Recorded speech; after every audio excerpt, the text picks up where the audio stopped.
하나님의 말씀을 배달합니다. 요교교의 박영성 목사입니다. 오늘 묵상할 본문을 말하기 전에 이쪽에 보시면 앞으로 있을 여름 말씀 사경회에 대한 마크가 있죠. 아직 여러분 등록 안 하신 분들이 아주 많은 걸로 보고를 받았습니다. 여러분 이럴 때일수록 각자 처해져 있는 그 상황과 위치 가운데에서 하나님의 말씀을 듣고 함께 기도하기를 원하는데요. 꼭 여러분들 등록해 주시고요. 저희들 올 한 해를 위해서 이 땅과 그리고 나 자신을 위해서 함께 말씀으로 기도하기를 진심으로 소망합니다. 그러면 다시 오늘 여러분들과 함께 묵상할 본문은요. 시편 18장 20절에서 31절까지의 말씀인데요. 오늘은 20절 한 구절을 봉독하고 함께 묵상하도록 하겠습니다. 여호와께서 내 의를 따라 상 주시며 내 손의 깨끗함을 따라 내게 갚으셨으니. 어제는 시편 18장의 전반부 앞부분을 살펴보았고요. 오늘은 이어서 이 중간 부분을 함께 볼 텐데요. 다윗이 경험한 그 하나님이 어떠한 분이신지 오늘 말씀을 통해서 함께 묵상해 보기를 원합니다. 여러분 시편 18편 전체를 살펴봤을 때 주요 내용은 무엇이냐면요. 구원의 하나님을 증언하고 찬양하는 내용입니다.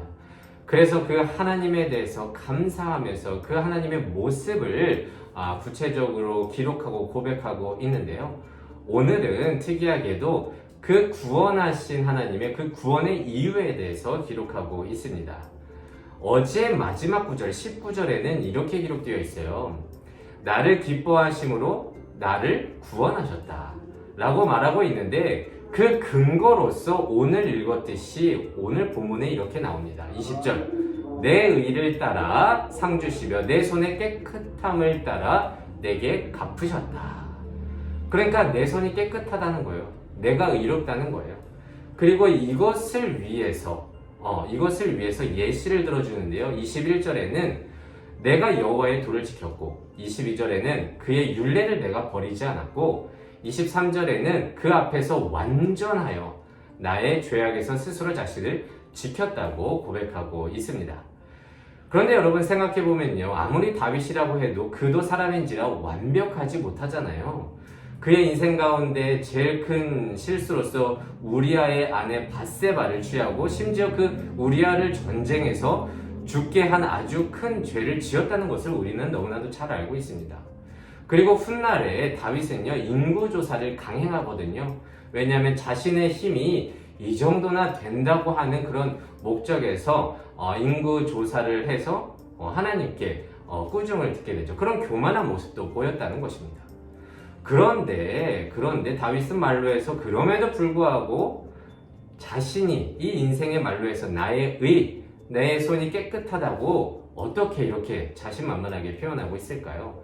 그리고 내가 하나님 앞에서 완전하여 나의 죄악에서 스스로 자신을 지켰다고 고백할 수 있을까요? 그런데 여러분 하나님께서 이런 다윗의 모습을 인정했기 때문에 어제 2절과 같이 그의 모든 삶의 영역에서 다윗의 구원자로서 동행하고 등장한 것 아니겠습니까? 그렇다면 우리가 생각하는 의, 깨끗함이라는 것과 성경이 말하는 의, 깨끗함의 개념이 다르다고 볼 수 있겠습니다. 성경의 의, 체데크라는 것은요, 아무런 결함이 없는 완전한 의미의 의가 아닙니다. 이는 하나님의 뜻에 따라 순종하면서 살아가는 그 삶의 자세, 그 태도와 관련한 것입니다. 다윗은 분명 완벽한 사람이 아니었기에 크고 작은 실수를 했지만 그럼에도 불구하고 그에겐 겸손하게 자신의 죄를 인정하고 회개하는 담대한 믿음이 있었습니다. 그리고 그게 결국 하나님 앞에서 의롭다고 받아들여졌기 때문에 다윗은 인정받게 된 것입니다. 예를 들어서요, 여러분, 다윗의 인생에서 최고의 위기 순간 하면 단연 밧세바 간음 사건 아니겠습니까? 다윗은 나단에 의해서 자신의 죄가 발각되었을 때 아마도 순간 아주 많은 생각을 했을 것입니다. 내가 이 나라의 왕인데 이제까지 내가 얼마나 희생하고 이스라엘을 위해서 어떻게 고생하고 이 나라를 세웠는데 감히 나단, 선지자인 건 알겠지만 감히 내게 뭐라고 말을 해?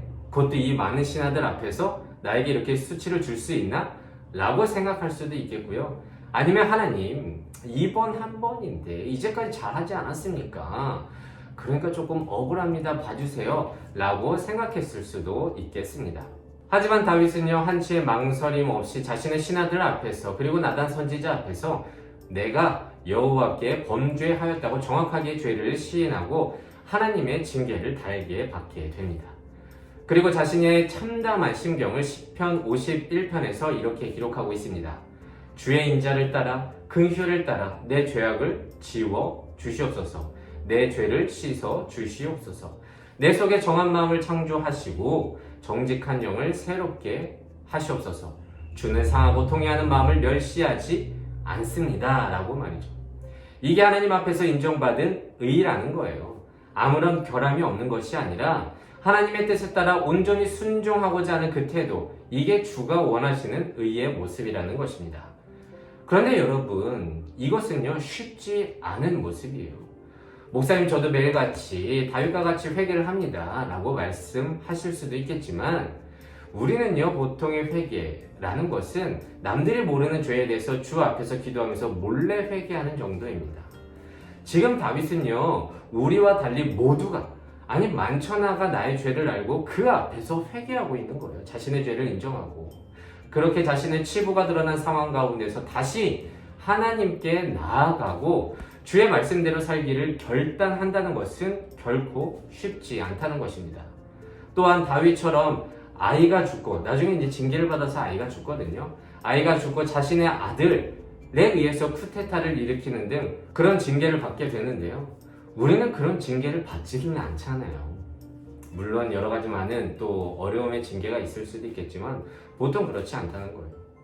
그래서 여러분, 하나님의 구원을 바라는 그 믿는 자에게 필요한 것은 이런 단순한 회개 때문에 내가 스스로 만족하는 것이 아니라 하나님이 원하시는 의를 행하는 것, 어떤 흠없는 결함 없는 완벽함이 아니라 어떠한 상황 속에서도 하나님을 온전히 순종하겠노라고 결단하고 회개하며 나아가는 그 태도, 그렇게 언제나 하나님 앞으로 나아가는 담대함과 용기가 필요하다는 것입니다. 그래서 여러분, 신앙생활하면서 이 성도에게 요구되어지는 완전함은 행위로 판단되어지는 것이 아니라 하나님을 믿기 때문에 그 앞에서 믿음으로 순종하는 그 태도로 말미암습니다. 여러분, 스스로 속으면 안 됩니다. 내가 신앙생활 속에서 이렇게 했네 저렇게 했네 그래봤자 흠 많고 크고 작은 실수와 죄로 가득한 인간일 뿐입니다. 그런 행위로 우리는 깨끗하다, 의롭다 칭함받지 못합니다. 단지 하나님을 믿는 믿음 안에서 우리는 오직 주의 말씀에 순종하겠노라고 통회하며 회개할 때, 그리고 담대하게 주 앞으로 나아갈 때에 그 구원의 하나님을 나의 하나님이라고 고백할 수 있는 믿음이 주어지는 것입니다. 그래서 오늘은 이렇게 기도하기를 원합니다. 하나님, 흠 많고 실수투성이 그리고 죄로 가득한 우리지만 그럼에도 불구하고 주의 말씀에 순종하며 끝까지 주의 앞으로 담대하게 나아가는 젖이 되게 하여 주시옵소서. 주가 원하는 의는 우리의 행위의 완벽함이 아니라 주의 뜻대로 살길 바라는 그런 태도임을 깨닫사오니 우리에게 그러한 믿음 허락하여 주시옵소서. 그래서 오늘도 이 말씀을 묵상하면서 한날 승리하며 나아갈 수 있는 우리 모두가 되시기를 진심으로 소망합니다. 여기 등록해 주세요. 기도하겠습니다. 이 세상의 모든 청년의 인생을 사랑하시는 하나님 감사합니다. 오늘 다윗이 주의 구원이 자신의 의 깨끗한 손에서 나왔다고 고백하고 있는데 그것을 통해서 우리의 삶을 돌아봅니다.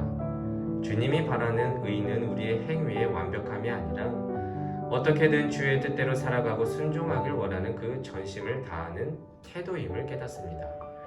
그리고 그것이 일상에서의 진정한 회개로 드러남을 깨닫습니다. 하나님, 우리에게 주의 말씀을 지키고자 하는 믿음과 힘을 주시고 설령 실수할지라도 담대히 주 앞에 나와 회개하고 그 믿음으로 말미암아 의롭다 칭함 받을 수 있는 우리 되게 하여 주시옵소서. 감사드리며 예수님의 이름으로 기도드립니다. 아멘.